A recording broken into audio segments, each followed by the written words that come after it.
Olá a todos, olá a todas que estão nos assistindo neste momento. Meu nome é Guilherme, hoje faço parte do canal Mesa de Debates e vamos dar continuidade, né, nas nossas discussões a respeito, né, da questão da reabertura, né, ao retorno ao ensino presencial em plena pandemia e também envolvendo outras questões como a vacina, né, conforme a discussão que a gente vem fazendo, né, o canal desde a semana passada. E para essa live, né, matinal, né, live das 9h30, vamos conversar com a Paula, né, Paula Aparecida, para a gente ver qual que é as impressões dela, a opinião delas a respeito desse tema.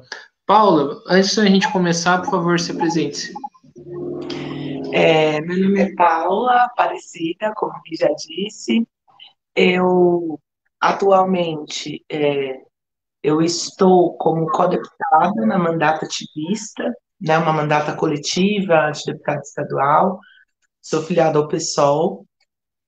Trabalho na rede pública estadual como professora desde 2011, né? Então, vamos aí completar 10 anos de magistério, mas sempre fui professora, atuando em outras redes. Foi meu primeiro trabalho, para além de ajudar na lojinha que a minha mãe tinha na Brasilândia, aqui na periferia de São Paulo, que faliu quando eu era criança ainda, sempre estive na sala de aula.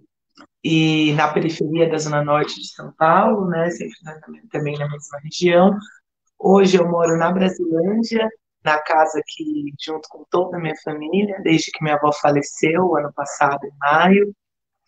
E tô junto, né, nessa toada.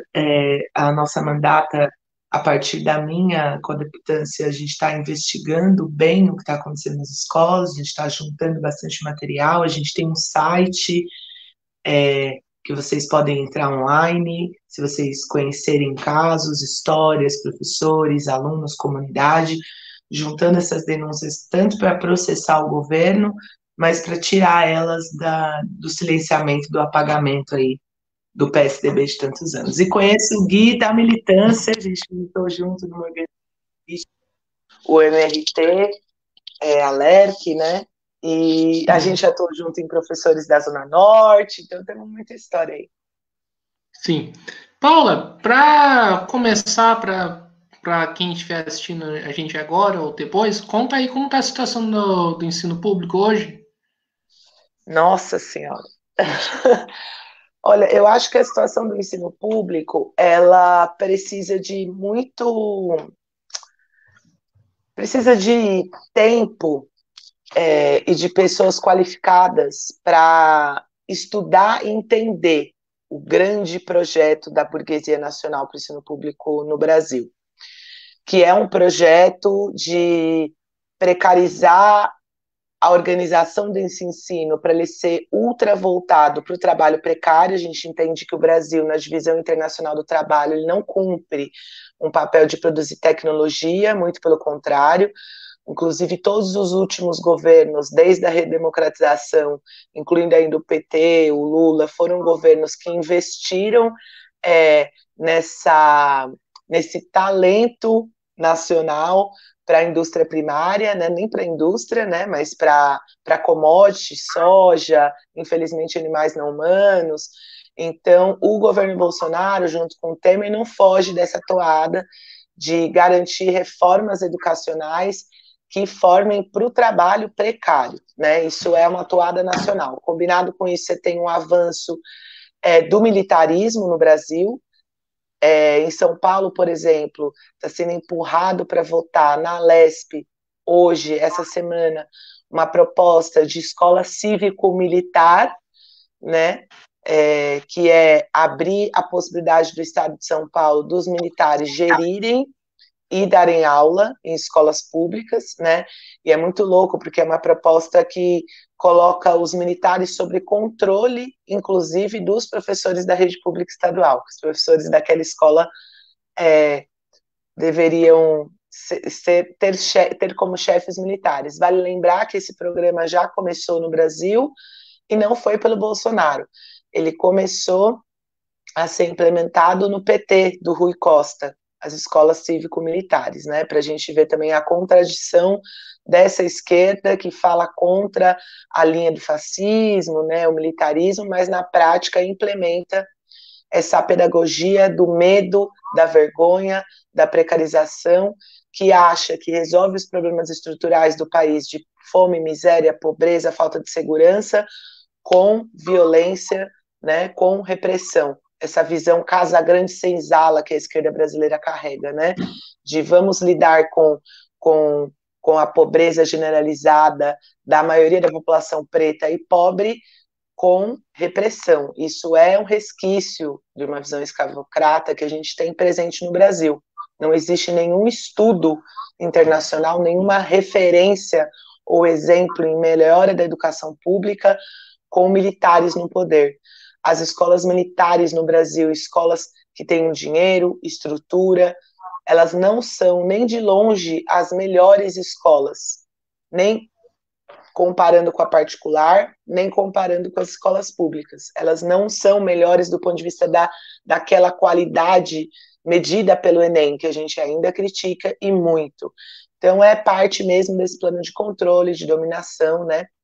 Para além disso, do ponto de vista estadual em São Paulo, o Dória ele quer se cacifar a se eleger presidente, né? Então, ele avança numa velocidade vezes 10 em todo tipo de reforma liberal, que corte dinheiro, corte estrutura e que utilize a escola pública como um modo de lucrar para os seus amigos, para os grandes capitalistas, etc. e tal. O que ele implementou, o que a gente criticava, eu e o Gui, todo mundo ia para a rua falando que a escola pública estava precária, precisava aumentar salário, aumentar estrutura, né? Tudo isso, durante esses 24 anos anteriores de PSDB, era ruim, era difícil. A gente teve em 2015 a ocupação das escolas dos estudantes por conta do processo de reorganização proposto lá na época pelo Alckmin, que fechava escola.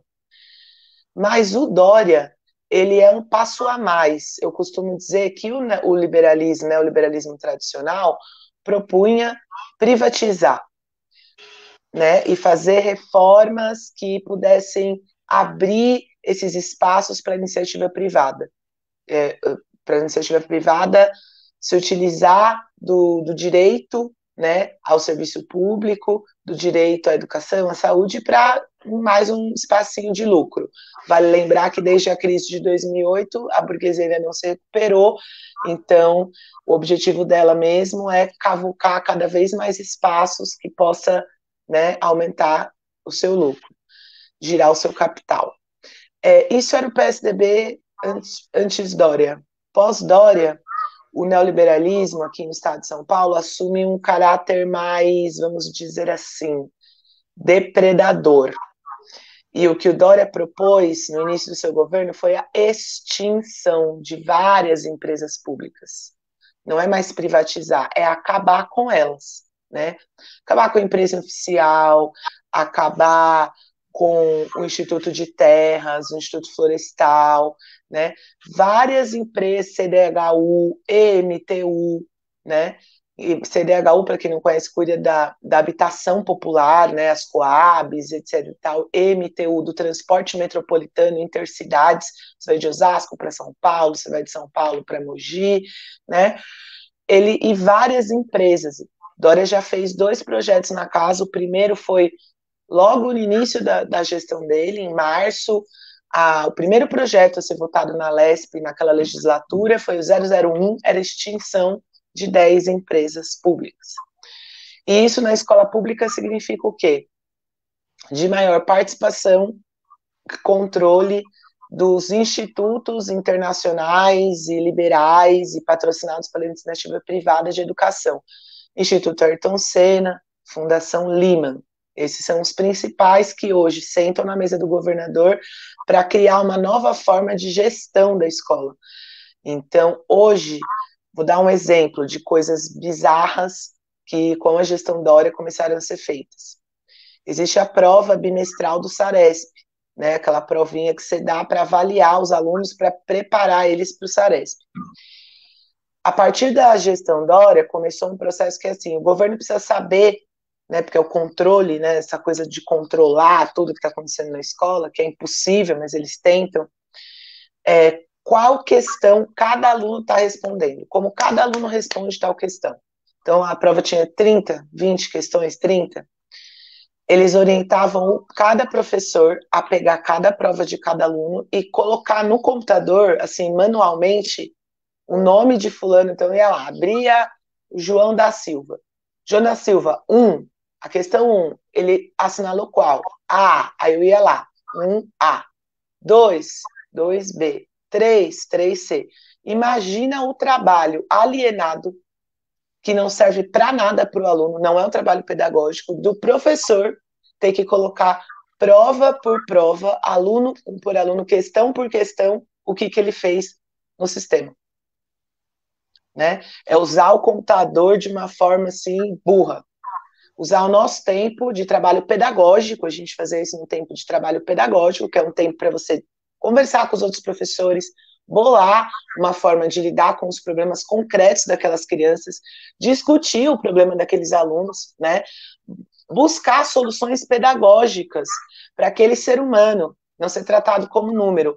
Não, o governo começou a dar vários desses tipos de trabalho burocráticos, né, de preencher planilha, de preencher dados sobre isso, sobre aquilo outro. O aluno está fazendo atividade da competência H, habilidade, competência 32, habilidade 10, e aí a implementação da BNCC, que é a Base Nacional Comum Curricular, começou a se dar desde esse ponto de vista, de você ter que planejar plano de aula ou avaliar aluno ou dificuldade com o aluno a partir dessa tabela, que é C, competência, vários números, H, habilidade, vários números, né? Então, burocratizou o trabalho. Para além disso, a gestão das escolas, como a escola funciona, o MMR, Método Melhorias e Resultados, que é um método empresarial organizado pelo Instituto Ayrton Senna para fazer avaliação semestral, anual, às vezes até mensal da escola, que sempre termina com a culpabilização dos professores. Os professores precisam fazer mais atividade de leitura e escrita. Os professores precisam dar mais, assim, é um método de melhoria e resultado que não melhora resultado, porque os problemas estruturais, que é quantidade de aluno por sala, que é formação, redução de hora de trabalho dos professores, formação, né, dos professores, que é aumento da estrutura da escola, estrutura física, né, estrutura tecnológica, tudo isso é fundamental. E, combinado com isso, a autonomia da comunidade escolar, para fazer suas próprias avaliações, inclusive dos professores, do trabalho docente, mas dá para a comunidade essa autonomia. E é isso que faz as melhores escolas, inclusive as particulares, mas também as públicas. Falei bastante, mas no geral é isso. Eu não falei da situação da pandemia, porque aí é uma outra situação. Por último, o Dória também tem implementado a reforma do ensino médio. Para quem não sabe, na prática, ela é brutal, mas ela vem junto com um ensino técnico, e esse ensino técnico, o aluno, ele vai cumprir hoje, o aluno entra no estado, no ensino médio, né, cumpre 3.200 horas ao longo dos 3 anos de ensino médio, tendo acesso a todas as disciplinas. Com a reforma do Dória, ele vai cumprir 1.800 horas, sendo que as disciplinas científicas, ele vai ter uma por ano. Então, ele vai ter 1 ano de geografia, 1 ano de química, 1 ano de biologia, 1 ano de história. Esse é o aluno que vai fazer o sistema, né, do ensino médio, da reforma do ensino médio, a reforma regular. Então, ele vai cumprir o resto das horas dele ou em humanidades, ou em técnica de trabalho, alguma coisa assim. Então, para esse aluno pobre da periferia entrar na universidade pública, por exemplo, ou mesmo numa particular com bolsa, com ProUni, etc., vai ser muito mais difícil, porque ele vai nem ter tido acesso a esse conteúdo de fato, vai ter menos horas de escola. Para além disso, você tem a reforma do ensino médio versão ensino técnico. Como vai ser isso? A gente vai ter um monte de ETEC, de ensino de qualidade, de formação de nutrólogo, formação de edificação, formação de analista de programação. Nananina, não. O ensino técnico, a reforma na escola pública, é uma reforma generalizante. Não é o ensino técnico profissional, ele vai sair com uma profissão técnica. Ele vai sair com uma visão generalizante. Então, assim, ele vai fazer um ensino técnico, por exemplo, relacionado à farmácia. Então, ele vai ter uma aulinha para mexer em Becker, para ele conseguir mexer naquelas, misturar remédios, vai ter uma aulinha de atendimento a público. Então, é um ensino médio que não vai dar uma profissão, ensino técnico para a pessoa. Para piorar isso, esse ensino técnico ele vai poder ser feito na escola, mas vai poder ser feito em parceria público-privada com aquelas escolinhas de bairro, sabe? SOS Computadores, essas coisas assim que tem. Vai poder ser feito assim. Inclusive, vai poder ser feito em combis, que o governo disse que tinha preparado, onde os alunos vão ter aulas em pequenos trailers, né? Na escola, no trailer, e vai ter aula também nessas empresas parceria público-privada. Como é que o aluno vai para lá de ônibus? Não sei. Como é que pobre vai se deslocar? Não sei. Vai ter acesso à merenda? Não se sabe. Mas tem uma cerejinha do bolo, que é assim, parte dessas 1.800 horas obrigatórias, mínimas, podem ser cumpridas pelos alunos com estágio voluntário. Então, parte desse ensino médio técnico, que já vai ser precário, é o aluno trabalhar de graça, por exemplo, na padaria. Para vocês verem o nível de, assim, reescravização do povo, né? Como essa reforma é cruel. Ela está começando a ser implementada esse ano, ainda não do jeito que o governo quer. O governo planeja que, no futuro, cerca de 300 mil jovens por ano façam esse ensino médio técnico precarizado. Então, seriam 300 mil entrando por ano no mercado de trabalho como voluntários dos empresários. Então, assim, só para vocês entenderem a treta, nem vou falar da pandemia, a pandemia nós fala depois, porque é mó B.O. Assustou, Gui, com a situação? Ô, Paula, você falou do Instituto Ayrton Senna, do Instituto Lehman e também de outras empresas privadas também. Seria essas empresas que estariam por trás assim do retorno ao ensino presencial nas escolas públicas? Sim. Existe um movimento nacional de burguês, de fundações, né, o bom burguês, né, ele pega o dinheiro dele, cria uma fundação e ajuda um monte de gente, né? Todos pela Educação. Esse movimento Todos pela Educação está incluindo a Globo, a Multieditora Saraiva, a Fundação Itaú, Bradesco, uma camada de gente fina, finésima. E esse movimento foi o responsável pelo lobby para aprovação da Base Nacional Comum Curricular.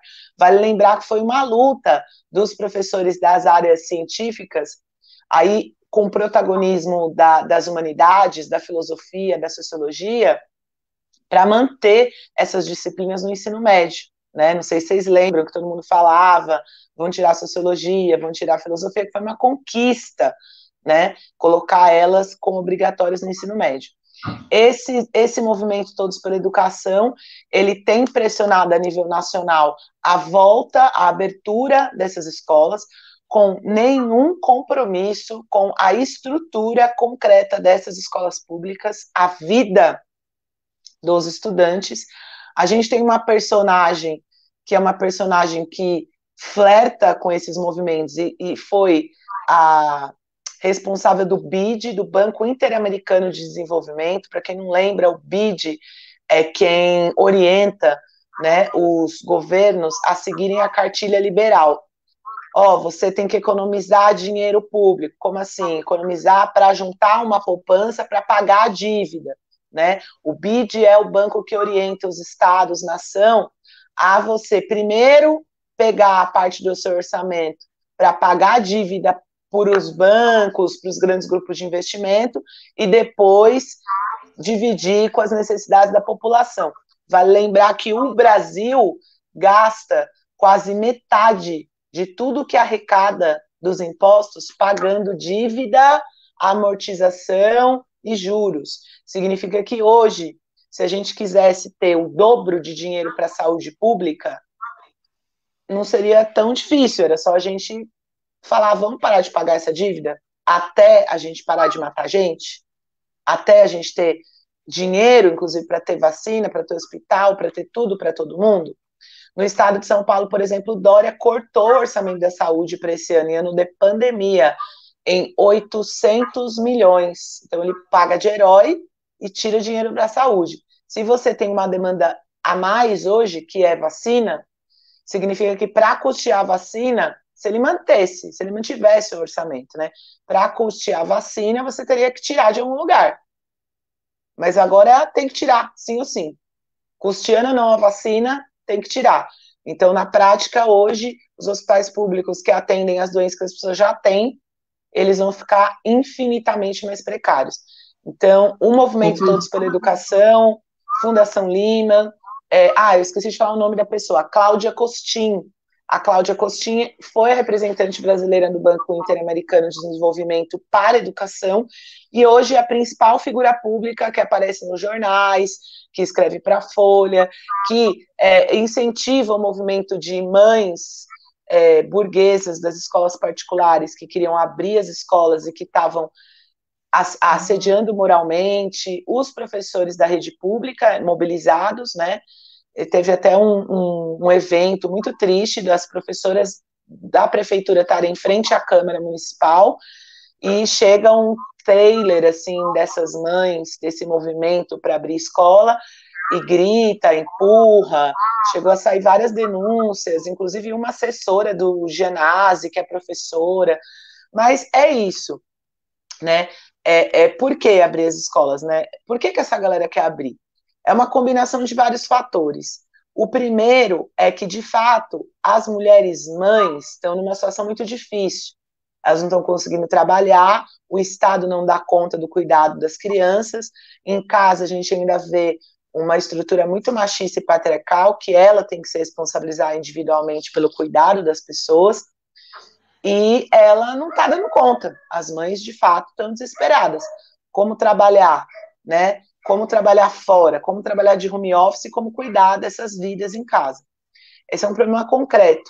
O Estado deveria, hoje por hoje, fornecer o quê? A gente fez um projeto de lei nesse sentido.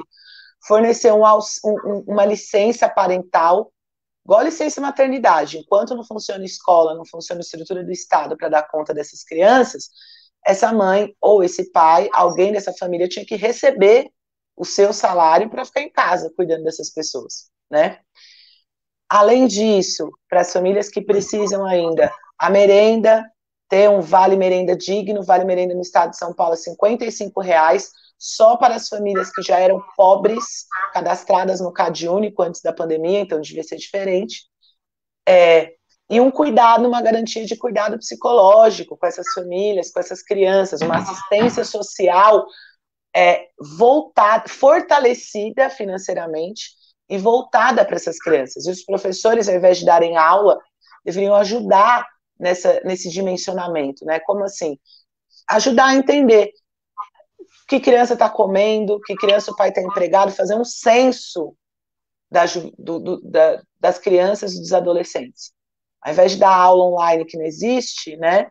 Ter estrutura, o governo dá tablet, celular, para os professores fazerem esse censo, uma orientação para entender como estão as crianças e adolescentes, que a gente sabe que aumentou violência sexual, que aumentou um monte de coisa.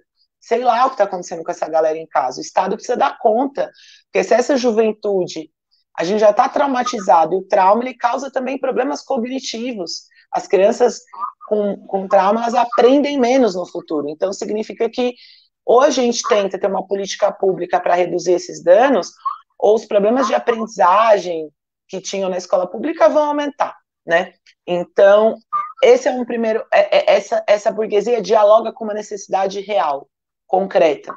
Só que por que eles querem abrir a escola e não percebem que é uma política genocida e de morte, né, que coloca as comunidades aí? Porque eles têm uma necessidade de explorar a mão de obra das mulheres. E está sendo mais difícil isso. Explorar a mão de obra. A gente sabe que o capitalismo explora a mão de obra e utiliza do machismo para pagar menos para essas mulheres. E tem sido mais difícil. Tiveram empresas, inclusive supermercados, que começaram a criar creches próprias para ficar com as crianças das caixas de mercado. As mulheres ainda hoje no Brasil ganham menos do que os homens no mesmo trabalho. E tem trabalhos femininizados, são realizados por mulheres justamente porque naturalizam pagar menos. Então, existe uma necessidade do capital de manter as crianças com o mínimo de assistência social para continuar explorando as mulheres e para manter esse exército industrial de reserva, para manter os salários baixos em si. Essa é uma primeira necessidade objetiva. E a segunda é uma preocupação que eles têm em relação a disciplinar, especialmente na escola pública. A escola pública não é um lugar de instrução necessariamente, mas é um lugar de disciplinar a mão de obra da classe trabalhadora e do povo pobre. E 1 ano sem escola, indisciplina. E o que é disciplina? Coisas simples, por exemplo. Disciplinar a não fazer xixi. A gente sabe que um grande debate na escola pública é de o aluno não poder fazer xixi quando quer. Poder só fazer xixi na segunda e na quinta aula. Quantas vezes já discuti isso na escola? E a escola é esse lugar de disciplina para o trabalho, de ficar em silêncio. Óbvio que na escola pública a gente tem megas dificuldades para, inclusive, impor essa disciplina ridícula. Mas é isso que o Estado quer, que essas crianças aprendam a ser disciplinadas, não é à toa que estão votando esse projeto, né? Então, o interesse deles está voltado na exploração da mão de obra das mulheres e na disciplina dessa classe trabalhadora. A escola, inclusive, é interessante voltar atrás um debate de democratização do acesso à escola, né? Na Inglaterra, na Europa, no final do século XIX, tinha essa discussão entre a burguesia. Se a gente instrui ou não instrui a classe trabalhadora. E entre eles tinha uma divergência, tinha setores dizendo se a gente instruir vai ser pior para a gente, porque eles vão saber como vai estar as coisas e podem, né, perceber que a gente explora e etc e tal, mas tinha um outro setor que dizia instruir para melhorar o trabalho, para deixar eles mais disciplinados e saberem exatamente o que tem que fazer, né? Porque é difícil fazer com que essa galera se adapte a ficar sentado, a obedecer, a trabalhar 8 horas, né? Então tem toda essa dinâmica de obediência, né? De segurar essa juventude para não se revoltar e que, querendo ou não, a escola cumpre esse papel. A repressão das direções, né? As punições que existem na escola, a própria estrutura. Por que a escola é cada vez mais uma cadeia? Por que tem cada vez mais grade? Tem escola na Zona Norte que o ano retrasado não só tem grade, tinha uma chapa de metal na janela. Chapa de metal. Grade não é o suficiente para caracterizar como uma prisão. E não é exceção essa escola ter chapa de metal. Conheço outras que têm chapa de metal. Né? É grade, é chapa de metal, é fechar, é trancar os alunos na sala para eles não saírem, é todo um controle físico dos corpos para impedir essa manifestação de raiva, de desespero, de luta mesmo da juventude. Então, para mim, tem essas motivações dessa galera de, assim, como é que a gente vai disciplinar nossa força de trabalho, lembrando que o Brasil é um país cheio de revolta, cheio de crise, mas é um país pacífico, blá, blá, blá. Mentira, mentira. E eles morrem de medo da juventude da periferia expressar a raiva que sofre todo dia neles, né? Escola serve para isso também. Paula, a gente sabe que a gente tem uma disputa, né, hoje, dos de cima, entre a burguesia, entre o Bolsonaro e o Dória, né, onde que o Bolsonaro aparece um cara mais assim, digamos assim, mais louco, assim, não sei se é o termo mais correto, e o Dória, para se diferenciar, mostra um cara mais racional, um cara que defende as medidas sanitárias e tudo mais. o que está acontecendo hoje com esse retorno ao ensino presencial mostram, né, que isso é um caráter demagogo do Dória e o Dória e o Bolsonaro não tem muita diferença? É isso. Assim, eu costumo dizer que o Dória é o Bolsonaro versão Miami, entendeu? Brega da elite paulistana, bandeirante, escravocrata. Não versão Miami, versão, vou deixar mais chique, versão Paris, entendeu? Ele é eu costumo dizer que o Dória é o Bolsonaro de camisa Lacoste e que fala francês. É isso, né? E por que eu digo a versão elite paulistana, bandeirante? Porque ele expressa mesmo esse pensamento bandeirante, assim, São Paulo, terra do futuro, terra do trabalho, vamos desenvolver. Só que na prática, por que eu falo que eles são a mesma coisa no frigir dos ovos? Óbvio, o Bolsonaro tem um plano golpista ligado a armas, ligado ao exército. É complexo entender como ele quer implementar esse plano, né? Como ele é um questionamento às próprias instituições do Estado burguês. Existe isso, não dá para falar que não.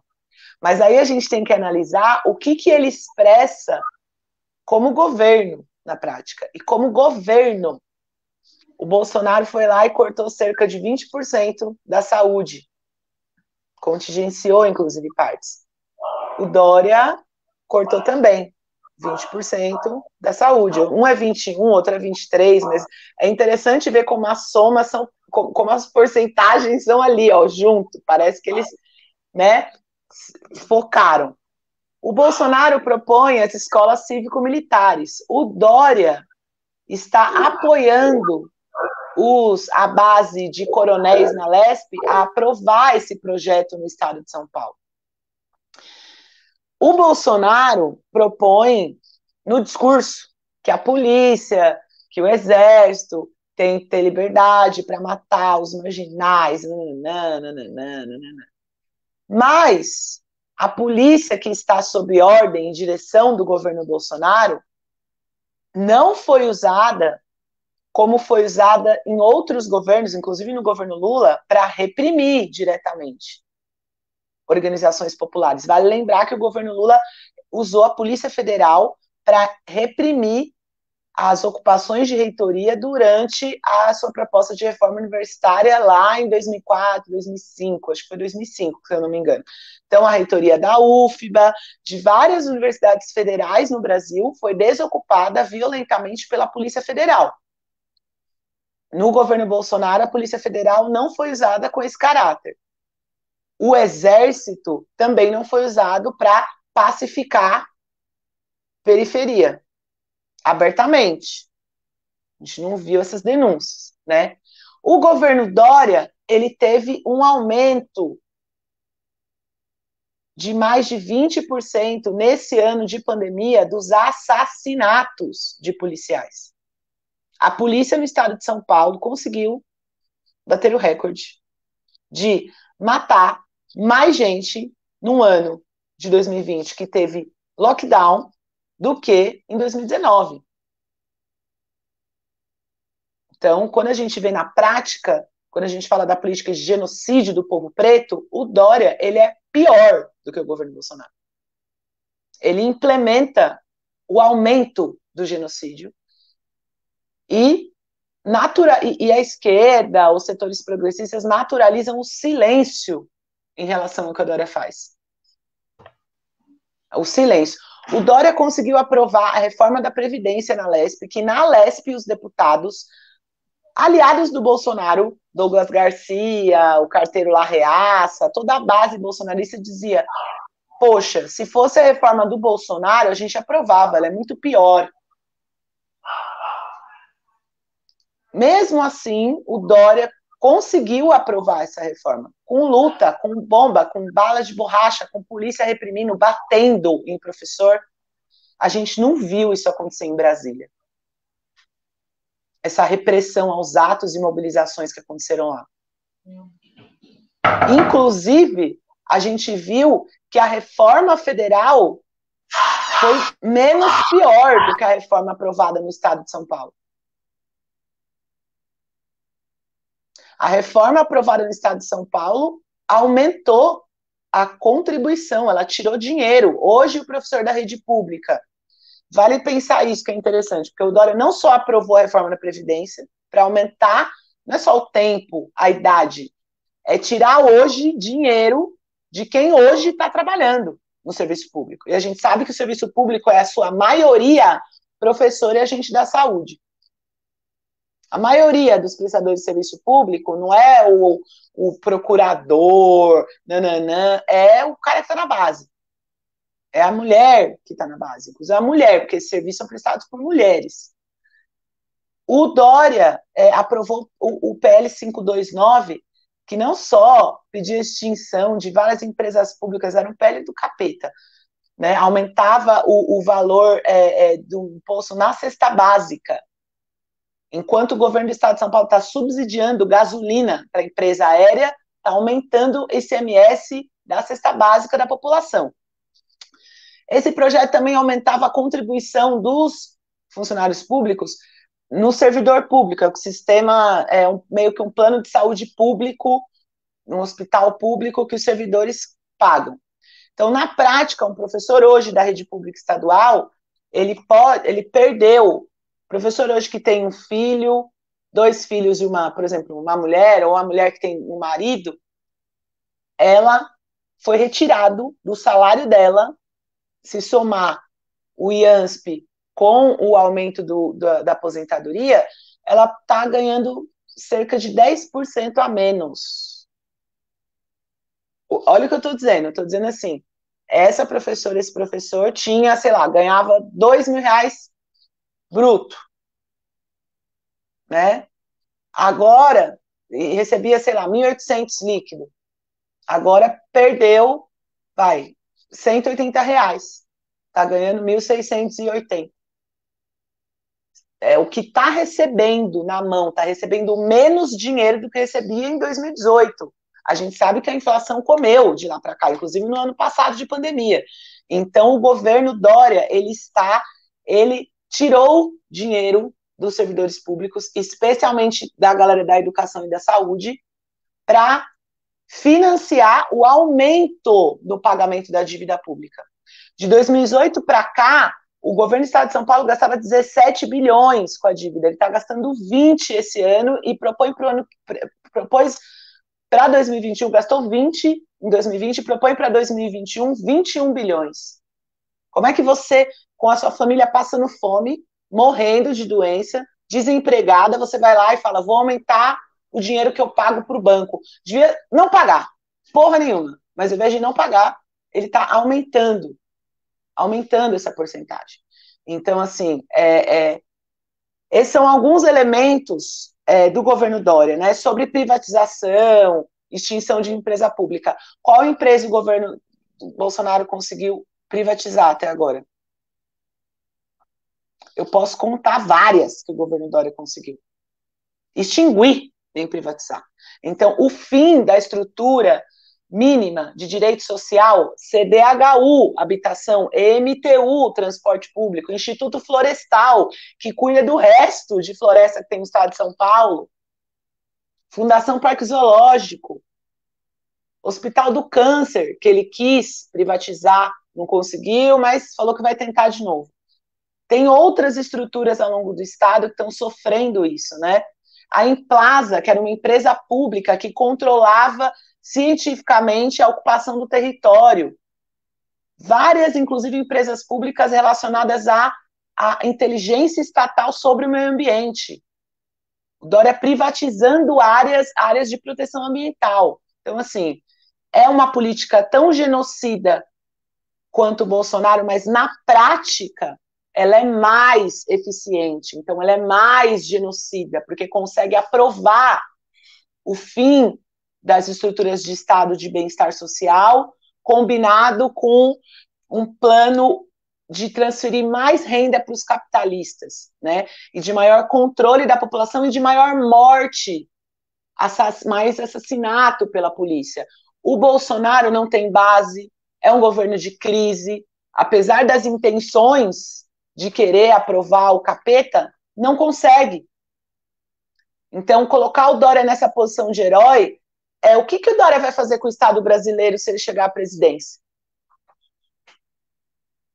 Com o apoio do Congresso Nacional, com o apoio da classe média pequeno-burguesa. Vai destruir o país.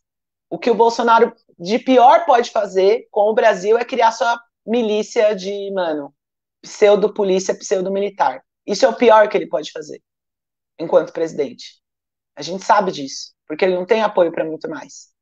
Nem para aprovar as reformas liberais, que os liberais estão junto com ele. É um governo de tanta crise que não tem base para aprovar aquilo que qualquer outro governo que tivesse no lugar dele, seja o PT ou seja o PSDB, conseguiria aprovar. Então, para mim, o Bolsonaro como governo, o Dória como governo, é infinitamente pior do que o Bolsonaro.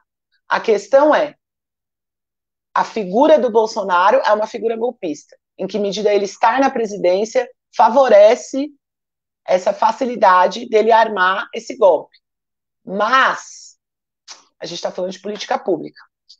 Então, é isso. E resultados.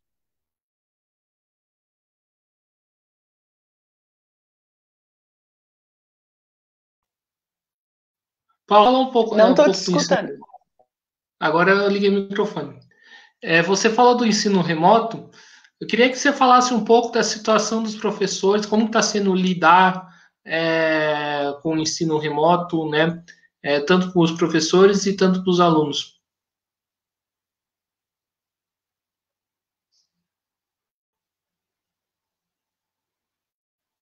Agora eu que não estou te escutando. O governo do estado, Dória, gastou uns 3 milhões de reais para criar o centro de mídias, né? Que é um espaço que tem aulas para os alunos, etc. e tal. Primeira medida dele foi falar com os professores que ele ia controlar o acesso, que os professores tinham que acessar o centro de mídias e ver as aulas dos outros professores, foi bizarro. Na verdade, assim, se eu pensar, eu vou tentar resumir, né, porque é muita coisa, senão eu vou contar muita historinha e é difícil ver o contexto. Era já plano do Rosselli e do Dória implementar a educação à distância e o ensino híbrido. A pandemia foi uma ótima desculpa para fazer isso, da maneira como o Estado sempre faz, que é da maneira atropelada, sem diálogo, sem formação e sem debate.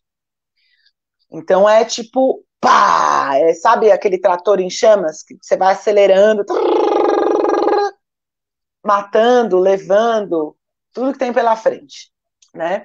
Por que eu digo isso? Porque não teve uma formação. Primeiro que não teve formação para os professores. Muitas escolas, direção de escola, nem sabe até hoje como usar essas ferramentas para facilitar, né, a aprendizagem dos alunos. Então, eu vou ter que contar algumas histórias, tipo, algumas escolas, cada professor dava um jeito de avisar para o aluno o que ele tinha que fazer. Tinha professor que mandava no WhatsApp, tinha professor que colocava no Face, tinha professor que abria um blog, tinha professor que abria um Google Classroom, tinha professor que usava o aplicativo do centro de mídias, que também não funcionava. Então, era assim, imagina o aluno ter que entrar em 500 negócios diferentes, com todos os seus professores diferentes, para saber o que era para fazer em cada matéria, né? Isso a gente fala do aluno que tem celular, que tem tablet, que tem computador, que pode acessar, né?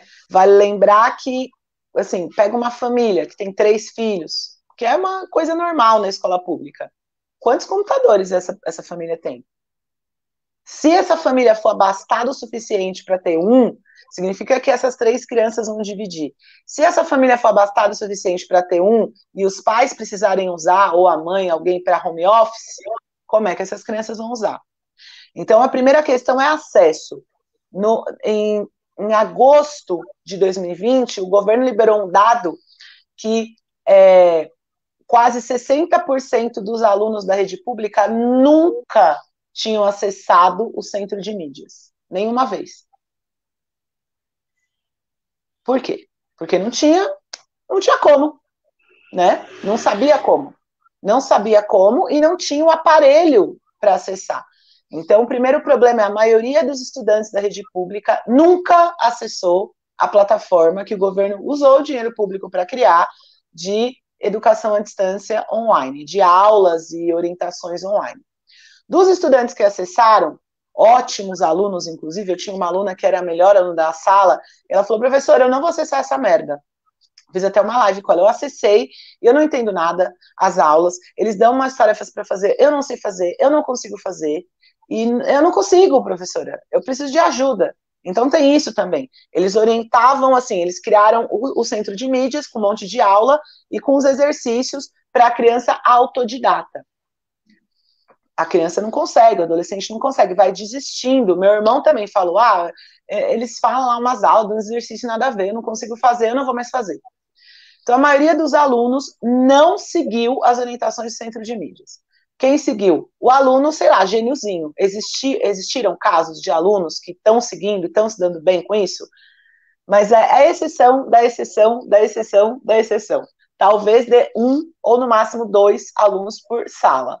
No máximo. E olhe lá. Não sabemos, né? O relato dos professores é esse. Bom, para além disso, os professores ficaram mandando material, né? Mas assim, o professor vai dar aula no Google Classroom, como que ele vai dar aula? Os alunos não conseguem entrar online no horário que o professor tem de trabalho, porque não tem celular em casa. Se tem, a mãe está no trabalho e levou o celular. Se tem o celular, para dividir entre os irmãos, cada um tem que usar num horário, não dá para todo mundo ver a mesma aula. Então, não existe, se não tem estrutura em casa para os alunos, você falar, 9 horas a gente vai ter aula aqui ao vivo. Isso não existiu. Quando existiu, você reunia no máximo 3, 4 alunos, com muito trabalho. Nem dava para fazer isso todo dia, era uma vez por semana, e olhe lá. E aí ainda ia decaindo. Teve um professor que ele falou que o máximo que ele conseguiu um dia é reunir 10 alunos online, ao vivo. E que depois iam 2, iam 3, iam 4, iam 2, iam 3, e às vezes não ia ninguém. Né? E aí, o que os professores fizeram ao longo do ano? Foram mandando trabalho. Então faz uma pesquisa sobre, sabe aquelas pesquisas do Google, de capital do Brasil? Faz uma pesquisa sobre isso, faz uma pesquisa sobre aquilo, responde tais questões, sem dar aula. Tendo que ir atrás, correr atrás dos alunos por WhatsApp, ver se o aluno estava fazendo alguma coisa. Era isso a aula dos professores. Ter que preencher um monte de planilha para dizer como o aluno estava, sendo que ele não estava conseguindo contatar o aluno, ou o aluno estava conseguindo responder as coisas, não estava conseguindo ter aula. Não tinha como ter aula, porque não tinha estrutura. Então, assim, o governo implementou esse ensino híbrido com muita violência e ele está dando muito errado. Essa é a situação que a gente vê. Está dizendo agora que vai para quem é mais pobre garantir algum celular e algum tablet. Quando? Qual que é o critério de quem é mais pobre? Porque na prática não tem como ter ensino híbrido, nem numa família que tem uma casinha boa, que paga um aluguel. Porque como é que ela vai garantir um aparelho tecnológico para aquela criança, sendo que tem outras crianças em casa, sendo que o pai e a mãe talvez precisem? O governo parte de um pressuposto que se você tem comida, paga aluguel, se você tem comida e mora numa casa, sei lá, que é sua, você naturalmente vai ter dinheiro para comprar um celular para uma criança. Um celular que dê para ela usar ainda, né? Que dê para ela abrir o aplicativo, que funcione, que não trave, né? Que dê para ela ver a aula. O governo está pirando, assim, e fora que, assim, esse tipo de ensino, assim, a gente já vê que as crianças do estado têm muita dificuldade, mais do que as crianças de escola de elite. As crianças da escola de elite já estão tendo dificuldade com o ensino à distância. Muita dificuldade. Pergunta para qualquer professor, falando, já era, a gente passou um monte de gente, mas, mano, o 2020 nem existiu. Uma galera sumiu, aí a gente voltou, passou de ano, ok. Essa criança do Estado, treinar ela no ensino híbrido é uma burrice, porque ela precisa do contato com o professor para conseguir dar conta de toda a dificuldade que ela vem acumulando, fora a dificuldade que ela teve nesse ano.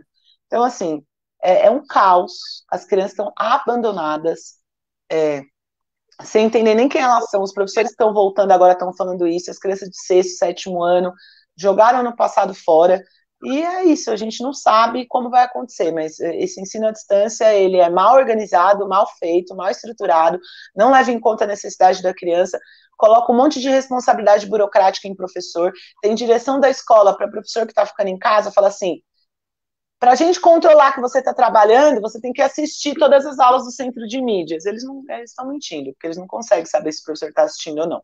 Mas olha isso, o trabalho do professor é assistir aula. Oi? Né? Não, assim, é o caos, glória a Deus.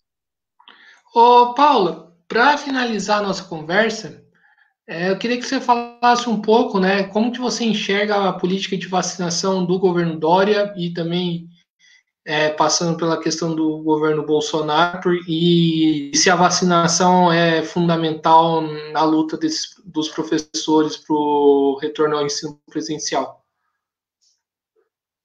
Inclusive, eu vou falar rapidinho, porque eu já tenho que ir, minha reunião já começou. É... A vacinação ela é muito importante, ela é uma política pública estatal de controle da pandemia, ela precisa existir, né, ao desenvolvimento dessas vacinas. O Estado brasileiro perdeu a oportunidade, tanto o governo Dória quanto o Bolsonaro, de fazer como a Índia fez, de um país explorado, né, é um país colonizado como nós, mas conseguiu criar sua própria vacina, sua própria fábrica, né, e está negociando com o mundo, tem autonomia, né, científica nesse lugar. O Brasil perdeu essa oportunidade, o governo Dória também poderia ter feito isso através do Instituto Butantan e não fez, porque o talento da social-democracia, do tucanistão, é ser tapete para o imperialismo. Ser tapete. Então, todos os acordos que eles fizeram, um acordo de transferência de parte de tecnologia baseado num processo, sabe aquelas, tipo Zona Franca de Manaus, né, que monta a vacina? Então, o Instituto Butantan e outros institutos aqui estão sendo responsáveis por montar a vacina. Vai ter transferência de tecnologia, mas é tecnologia gringa. A gente perdeu a oportunidade. O governo Bolsonaro tirou dinheiro da ciência, tirou dinheiro de pesquisa. O Dória também tentou tirar. Vale lembrar que o PL 529 e outros projetos de lei tiravam dinheiro da FAPESP, em São Paulo, que é um órgão de financiamento público do Estado para pesquisa.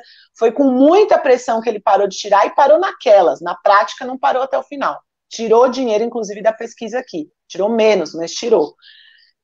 E, infelizmente, essa política de dependência. A gente tinha que criar, né, a nossa vacina, daria para o Estado de São Paulo fazer isso. A gente tem as universidades públicas paulistas, precisava de dinheiro, e o dinheiro foi para pagar a dívida de banco. Para abrir a escola, acho que é muito importante garantir toda a estrutura de segurança pública. E o plano não é abrir ou fechar. O plano é pensar como lidar com as necessidades das crianças e adolescentes, especialmente os mais precarizados, os mais pobres, os mais marginalizados. Primeiro é isso. Primeiro os que mais precisam.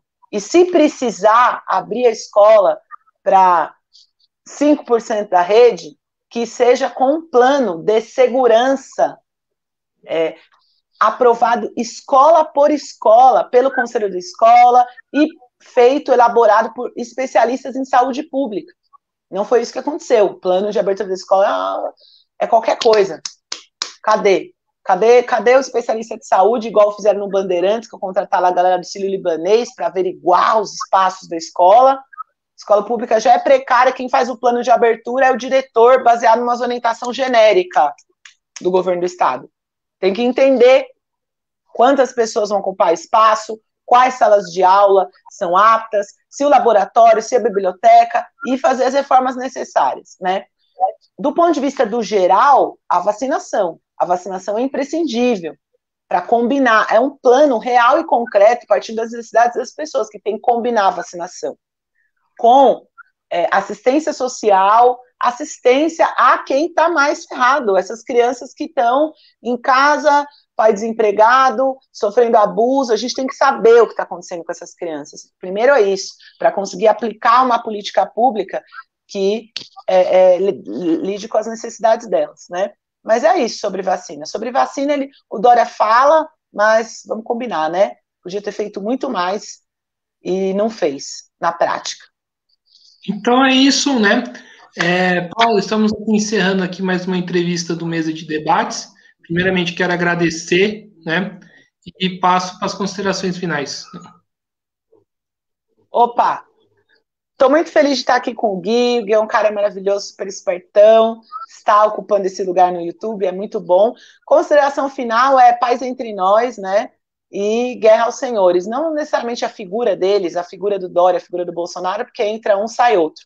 Mas guerra a essa estrutura, né, de opressão, de exploração e violência capitalista. A gente precisa se organizar e o primeiro passo é ter informação, entender como está a situação da educação, da saúde, da nossa vida, do emprego, né, do Estado, para a gente conseguir, de fato, conseguir se libertar e conversar com o nosso povo. Então, repassa essa informação, todas as informações que vocês tiverem sobre escola pública, o trabalho do Gui aqui e de vários outros militantes e ativistas que estão tentando, né, fazer com que o nosso povo entenda o que está acontecendo na nossa própria realidade. Na verdade, não é entender, mas é perceber, né? Porque tudo isso que eu falei aqui, todo mundo está vendo em casa, está sentindo na pele, né? O importante é a gente tentar sair de uma alienação cotidiana que os donos do poder causam na gente. E a gente da Mandata, eu tenho as minhas redes sociais, lá eu estou publicando as denúncias de escola, estamos divulgando o nosso site para quem quiser fazer denúncias, né? As minhas redes são paulaaparecida.8 no Instagram e no Facebook, e lá você encontra os links para esses canais de denúncia. É isso. Então é isso, pessoal. Peço para se inscrever no canal, né, e curtir o vídeo. Então é isso. Então está encerrado mais uma entrevista do Mesa de Debates.